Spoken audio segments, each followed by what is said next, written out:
जी। तो ma'am, you are moving step ahead, गवर्नरी से मुलाकात होने वाली है आपकी, क्या कहना चाहेंगे कि कितना बड़ा स्ट्रॉन्ग स्टेप होगा और कितना ज़्यादा इन्फ्लुएंसिव होगा ये स्टेप आपके हिसाब से आगे चल के?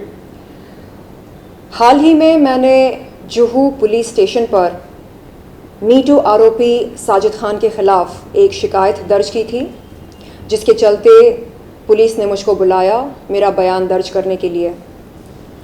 29 अक्टूबर के दिन जब मैं जुहू पुलिस स्टेशन गई अपना बयान दर्ज करने, तब मुझसे पहले कहा गया था कि इन्वेस्टिगेटिंग ऑफिसर आयो इस केस के वहाँ पर उपस्थित नहीं थे। मैंने एक महिला पुलिस अधिकारी की मांग की। मुझसे कहा गया था कि उस समय वहाँ पर कोई महिला पुलिस अधिकारी उपलब्ध नहीं थी। तब मैंने वहाँ के एसआई सीनियर इंस्पेक्टर से ये गुजारिश की कि तुरंत एक महिला पुलिस अधिकारी का प्रबंध किया जाए एक मीटू विक्टिम का बयान दर्ज करने के लिए। मुझे कुछ घंटे वहाँ पर इंतज़ार करना पड़ा। तकरीबन रात के 8 बजे महिला पुलिस अधिकारी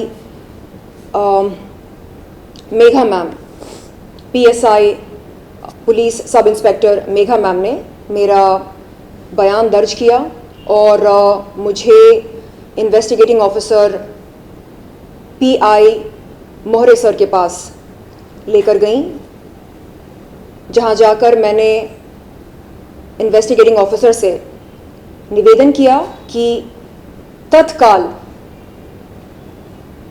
पुलिस कार्रवाई शुरू हो मीटू आरोपी साजिद खान के खिलाफ। उसके अगले दिन हमने देखा कि Rakhi Sawant, motor mouth, potty mouth Rakhi Sawant media के सामने आकर कहने लगी कि पुलिस ने शैलेन चोपड़ा का बयान लेने से इनकार किया। उसने बताया कि क्योंकि उसके भाई मीटू आरोपी साजिद खान निर्दोष हैं, इसलिए पुलिस ने शैलेन चोपड़ा का बयान लेने से इनकार किया। उसकी इस बात में ज़रा भी सच्चाई नहीं है। जैसे कि मैंने पहले कहा, 29 अक्टूबर की रात लगभग 8 बजे के आसपास पीएसआई मेघा मैम ने मेरा बयान दर्ज किया। मेरे पास पुलिस कंप्लेंट की कॉपी है जो मैं आप सबको कुछ देर में दिखाऊंगी। हमने देखा है कि जब जब यौन शोषण का विरोध कोई करता है, ख़ास तौर पर बॉलीवुड में, तब तब राखी सावंत और राखी सावंत जैसे कॉकरोचेस और कीड़े मकोड़े तुरंत खड़े हो जाते हैं यौन शोषण का विरोध करने वालों का विरोध करने के लिए। अब सवाल ये पैदा होता है कि आखिरकार इन लोगों की मानसिकता ऐसी क्यों है? ये लोग यौन शोषण का विरोध न करके, यौन शोषण करने वालों का विरोध न करके, यौन शोषण का विरोध करने वालों का विरोध क्यों करते हैं? क्यों? आखिर ऐसी क्या मजबूरी है? समझने वाली बात यह है कि राखी सावंत और उसके जैसे लोग इस इंडस्ट्री में और इस ज़िंदगी में इतनी बार यूज़ और अब्यूज़ हुए हैं कि आज जब किसी महिला का यौन शोषण होता है या किसी बच्ची का बलात्कार होता है, तो उन्हें कसूरवार वो महिला लगती है या वो बच्ची लगती है जिसका यौन शोषण या बलात्कार होता है। उन्हें कसूरवार यौन शोषण करने वाला या बलात्कार करने वाला बिल्कुल नहीं लगता है। ये बहुत ही शर्मनाक है, दुर्भाग्यपूर्ण है और निंदनीय है। यहाँ पर हम इनकी मानसिकता पर रोशनी डालकर इन्हें स्टडी कर सकते हैं। क्यों ये लोग यौन शोषण का विरोध नहीं करते हैं? क्यों? दिक्कत क्या है? क्या कोई मजबूरी है? क्या कोई प्रेशर है? क्या इन्हें लगता है कि किसी खान को खुश रखने के लिए इन्हें ड्रग कल्चर को, रेप कल्चर को बढ़ावा देना चाहिए? क्या इस तरह का दबाव है इन पर? ये मेरी समझ के बाहर है। जब जब मैंने यौन शोषण के खिलाफ आवाज़ उठाई, चाहे वो पिछले साल क्यों ना हो राज कुंद्रा के खिलाफ, चाहे वो इस साल क्यों ना हो मीटू आरोपी साजिद खान के खिलाफ, हमेशा राखी सावंत जैसे लोग ज़बरदस्ती बीच में आकर यौन शोषण का विरोध करने वालों का विरोध करके ये साबित करते हैं कि यौन शोषण करना मर्दों का जन्मसिद्ध अधिकार होता है। ये लोग पेट्रियार्की को बढ़ावा दे रहे हैं। ये लोग नहीं चाहते हैं कि हमारा समाज स्वच्छ बने। ये लोग नहीं चाहते हैं कि भारत में स्वच्छ अभियान हो। हाल ही में राखी सावंत ने अपने इंटरव्यू में ये कहा कि वो शैलेन चोपड़ा को फोड़ देगी, शैलेन चोपड़ा को उल्टा लटका देगी। उसको मैं बता दूं कि हमारा संविधान हमें किसी को भी जान से मारने की धमकी देने की इजाज़त नहीं देता है। और इसके चलते मेरी लीगल टीम ने, फैल्कन लीगल ने,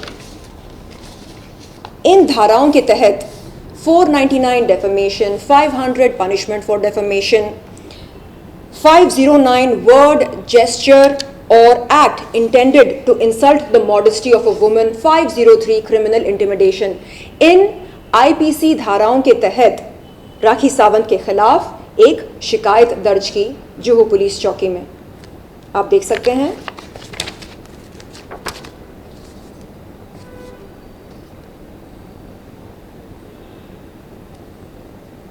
पुलिस कंप्लेंट अगेंस्ट मिस राखी सावंत, पॉटी माउथ राखी सावंत।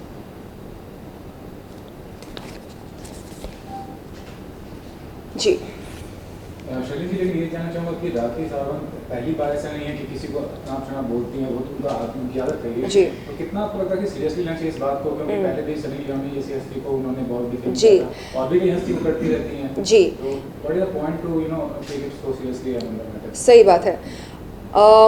मेरे कई दोस्त शुभचिंतक मुझे ये बोलते हैं कि Shailen, why do you get so annoyed? जब हाथी चलता है तो कुत्ते भौंकते हैं, तो इसमें बुरा मानने वाली क्या बात है? बुरा मानने वाली बात ये है कि ये जो कुत्ते हैं जो टॉमी इंडस्ट्री ने पाल रखे हैं, ये बड़ी होशियारी से, समझदारी से मी टू विक्टिम्स की अखंडता और विश्वसनीयता को खारिज करने के लिए इस तरह के कमेंट्स या इस तरह की टिप्पणी देते हैं। जैसे, अरे शैलेन चोपड़ा तो पॉर्न स्टार है, अरे वो तो वैश्या है, अरे वो तो ये है, अरे वो तो वो है। आप सबको बता दूं कि राखी सावंत जो एक बदजात और बददिमाग औरत है, उसका मोडस ऑपरेंडी है क्या? लग्जरी होटल्स में जाकर प्राइवेट इवेंट्स करना और करवाना, ये है उसका मोडस ऑपरेंडी। और क्या करती है वो जिंदगी में? आए दिन सब्सक्रिप्शन पर बॉयफ्रेंड और हस्बैंड बनाती है, उन्हें लूट लूट के कंगाल बनाकर छोड़ती है। ये है उसके जीने का तरीका। हम सब जानते हैं कि वो एक नंबर की भीख मंगी है, झूठ मूठ का ड्रामा करके लोगों से भीख मांगकर अपना गुजारा करती है, और आजकल किस खान के टुकड़ों पर पल रही है ये हम सब जानते हैं। तो सोचने वाली बात यह है कि आखिरकार ये जो नेक्सस है फिल्म इंडस्ट्री में, ये रेप कल्चर को, ड्रग कल्चर को, सेक्सिज्म को, नेपोटिज्म को बढ़ावा क्यों दे रही है? और हम इस गंद को कब तक बर्दाश्त करें? ये भारत देश है, ये संविधान के अनुसार चलता है। यहां पर यौन शोषण का विरोध होता है, यौन शोषण करने वालों का विरोध होता है। यह भारत देश है, यहां पर महिला को लक्ष्मी मानते हैं। यहां पर महिला को जैसे दूसरे देशों में, खास तौर पर अफगानिस्तान में सेक्स मशीन माना जाता है, वैसा यहां पर बिल्कुल नहीं होता है। यहां पर लक्ष्मी को, महिला को मान सम्मान दिया जाता है। हमारे देश के प्रधानमंत्री ये मानते हैं कि महिला का सम्मान होना चाहिए, अपमान नहीं। हमारी राष्ट्रपति कोई और नहीं बल्कि एक महिला हैं, द्रौपदी मुर्मू जी। तो जिस देश की राष्ट्रपति एक महिला है और जिस देश के प्रधानमंत्री जोर जोर से नारे लगाकर कहते हैं कि महिला का मान सम्मान होना चाहिए, सत्कार होना चाहिए, उस देश में हम देख रहे हैं कि यौन शोषण को बढ़ावा दिया जा रहा है। यौन शोषण करने वालों को सेलिब्रिटी माना जा रहा है। आखिरकार ऐसी क्या मजबूरी है बिग बॉस की जो वो मीटू आरोपी साजिद खान को अपने घर से बेदखल नहीं कर रहे हैं? क्यों? वो क्या साबित करना चाह रहे हैं?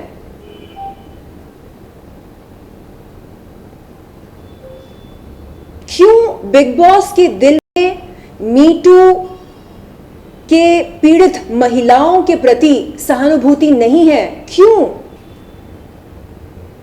हम इंसाफ की गुहार लगाने कहां जाएं? मैंने एक पत्र लिखा है माननीय श्री एकनाथ शिंदे सर के लिए। उसमें मैंने लिखा कि सर, मैं आपकी बेटी हूं, मैं आपकी बहन हूं। न सिर्फ मेरे साथ बल्कि कई महिलाओं के साथ गलत हो रहा है और हमारा जो आरोपी है, जो मोलेस्टर है, वो कहीं और नहीं बल्कि बिग बॉस के घर में आराम फरमा रहा है। तो सर, मेरी गुजारिश है आपसे कि प्लीज आप हम पीड़ित महिलाओं को इंसाफ दिलाएं। बहुत जल्द मैं जाने वाली हूं माननीय मुख्यमंत्री जी से मिलने के लिए, माननीय राज्यपाल जी से मिलने के लिए, और अपनी लीगल टीम के साथ सलाह मशवरा करके मैं बहुत जल्द एक मोर्चा खोलने वाली हूं। और आपके माध्यम के अनुसार मैं उन तमाम महिलाओं से, पुरुषों से निवेदन करती हूं हाथ जोड़कर कि यदि आप यौन शोषण के खिलाफ हैं, यदि आप यौन शोषण करने वालों के खिलाफ हैं, तो आप बेझिझक हमारे इस आंदोलन में भाग ले सकते हैं। इस मुहिम में आप हमारा साथ दे सकते हैं ताकि आगे चलकर आपके सामने इस तरह कोई महिला बैठकर इंसाफ की गुहार ना लगाए यौन शोषण के लिए, यौन शोषण करने वालों के लिए, यौन शोषण के खिलाफ इस तरह की गुहार ना लगाए ताकि वो नौबत ही ना आए। क्योंकि वेस्टर्न कंट्रीज में जब ये मीटू शुरू हुआ था, काफी लोग पनिश किए गए, यहाँ पे कोई एक्शन नहीं हुआ अभी तक। सिर्फ मीडिया इंटरेक्शंस हुआ, लोगों के बारे में मालूम चला कि इन्वॉल्व थे जी। कोई भी ऐसा लीगल एक्शन नहीं हुआ, ना तो कुछ ऐसा हुआ जिसकी वजह से उनको लगे कि हाँ मैंने कुछ गलत किया है जी। इसके बारे में क्या कहना चाहेंगे? ये बहुत ही चौंकाने वाली बात है। हॉलीवुड में हार्वे वेनस्टेन जो एक मीटू आरोपी है, उसको करीब 23 साल की सजा हुई। इस समय वो जेल के सलाखों के पीछे है, वो किसी रियलिटी शो में आराम नहीं फरमा रहे हैं। लेकिन यहां बॉलीवुड की मीटू आरोपी साजिद खान को सेलिब्रिटी स्टेटस दिया जा रहा है। मेरी गुजारिश है सलमान खान सर से कि कुछ देर के लिए अपनी दोस्ती यारी जरा साइड में रखें, कुछ देर के लिए, और ये सोचें कि अगर हम उनकी बहनें होती, अगर हम उनकी अपनी होती, तो क्या वो कोई स्टैंड नहीं लेते? क्या वो हमारे मोलेस्टर मीटू आरोपी साजिद खान को धक्के मार के बिग बॉस के घर से बेदखल नहीं करते? क्या एक महिला के लिए स्टैंड लेना जरूरी नहीं है? क्या दोस्ती यारी निभाना महिलाओं के हक से ज्यादा जरूरी है? मुझे समझ में नहीं आ रहा है कि ऐसी क्या मजबूरी है जिसके चलते सब खामोश हैं। सलमान खान सर खामोश हैं, बिग बॉस के मेकर्स खामोश हैं, पुलिस खामोश है।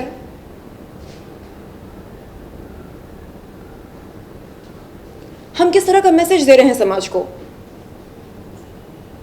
जब जब मैं इंसाफ की गुहार लगाती हूँ, राखी सावंत जैसे कीड़े मकोड़े सामने आकर कहते हैं, अरे ये तो पॉर्न स्टार है, अरे ये तो वैश्या है। आप मुझे बताइए, क्या संविधान ये कहता है कि वस्त्रहीन होना रजामंद होने के बराबर है? वस्त्रहीन होना अलग है, रजामंद होना अलग है। अगर कोई महिला वस्त्रहीन होकर सड़क पर चल रही होती है, इसका मतलब ये नहीं है कि वो रजामंद है। इसका मतलब ये नहीं है कि कोई भी पुरुष या कोई भी इंसान उसको हाथ लगा सकता है या छेड़ सकता है। हमें ये समझना चाहिए कि nudity does not tantamount to consent. जिस्म की नुमाइश करना रजामंद होना नहीं होता है। लेकिन क्योंकि ये लोग अनपढ़ हैं, गंवार हैं, जाहिल हैं, इसलिए ये लोग इस तरह की टिप्पणियां हर आए दिन करते रहते हैं।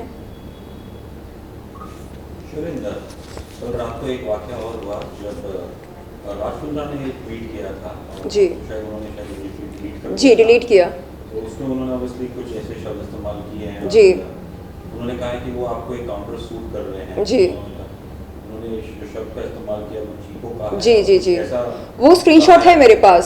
जी जैसे आपने जी कॉन्ट्रैक्ट तोड़ा होगा, आपने लीक करवाई कोई वीडियो, उसके कारण शायद उन्होंने आपका कॉन्ट्रैक्ट ऑनर नहीं किया, ऐसा कुछ उस पर कुछ बताना चाहेंगे? देखिए, इस समय राखी सावंत, पॉटी माउथ राखी सावंत, अश्लील, घटिया, जलील, घिनौनी, बदजात, बददिमाग राखी सावंत टॉमी बनी है। और जो कोई भी उसकी ओर हड्डी फेंकता है उसके लिए वो भौंकना शुरू करती है। तो कभी साजिद खान के लिए भौंकती है, कभी राजकुंद्रा के लिए भौंकती है। वो कह रही है कि उसने मेरे अश्लील वीडियोस देखे हैं।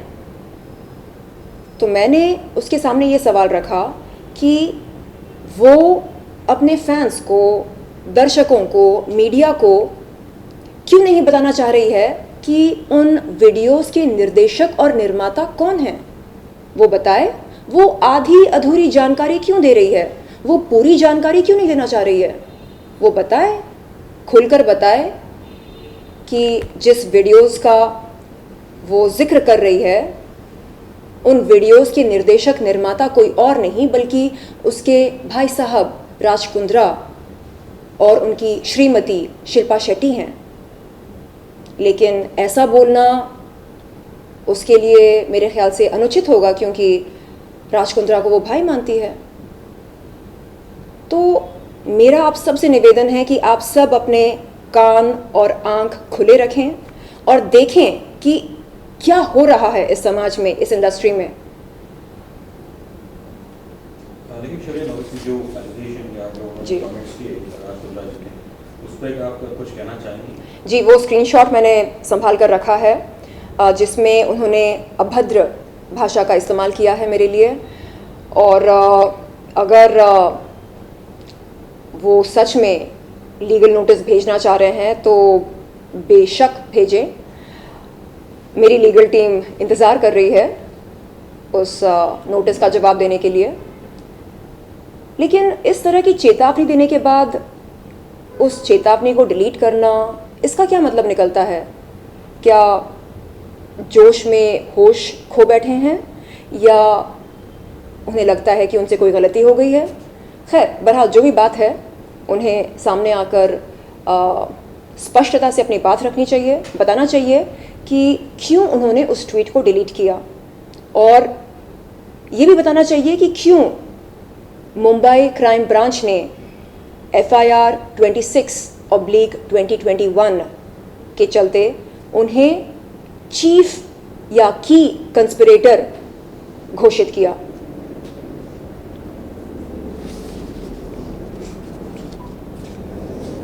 जी, thank you. Rakhi Sawant potty mouth, motor mouth, बदजात, बददिमाग, अश्लील, घिनौनी, घटिया, नीच, और क्या क्या एडजेक्टिव्स यूज़ करूँ मैं उसके बारे में, कम पड़ रहे हैं। तो ये महिला पीड़ित महिलाओं के प्रति सहानुभूति क्यों नहीं दिखा सकती है? आखिर ऐसी क्या मजबूरी है जिसके चलते हमेशा, चाहे यौन शोषण किसी का भी क्यों ना हो, हमेशा वो कसूरवार महिला को ही ठहराती है। वो कहती है कि क्योंकि महिलाएं छोटे कपड़े पहनते हैं, क्योंकि महिलाएं जिस्म की नुमाइश करती हैं, इसलिए उनका यौन शोषण होता है। अरे कोई जाए उस बददिमाग, उस बदजात औरत से पूछे कि छोटी छोटी बच्चियों का रेप क्यों होता है, छोटी छोटी बच्चियों के साथ यौन शोषण क्यों होता है। कोई जाए पूछे उससे।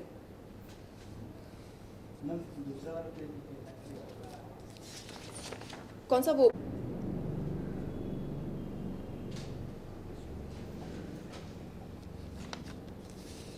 कल हम लोग कुछ बहुत बड़ा करने वाले हैं, आपको जानकारी दी जाएगी, क्योंकि सलमान खान हमारी बातों को अनसुनी कर रहे हैं। तो हमें लगता है कि बिग बॉस के मेकर्स के ख़िलाफ़ हमें मोर्चा खोलना चाहिए, इसलिए क्योंकि इस समय हमारे आरोपी me too accused Sajid Khan big boss के घर में आराम फरमा रहे हैं और उन्हें वहाँ पर सेलिब्रिटी स्टेटस दिया जा रहा है, और ये हम पीड़ित महिलाओं के मुंह पर किसी करारा तमाशा से कम नहीं है। तो हम शांतिपूर्वक तरीके से कलर्स के ऑफिस के बाहर बैठकर एक आंदोलन करना चाह रहे हैं, मोर्चा खोलना चाह रहे हैं, और तब तक हम वहाँ से हटेंगे नहीं जब तक कि हमारे माननीय मुख्यमंत्री खुद आकर हमें यह आश्वासन ना दें कि इस पूरे केस की निष्पक्ष जांच पड़ताल होगी और आरोपी को जेल के सलाखों के पीछे बंद किया जाएगा। जय हिंद।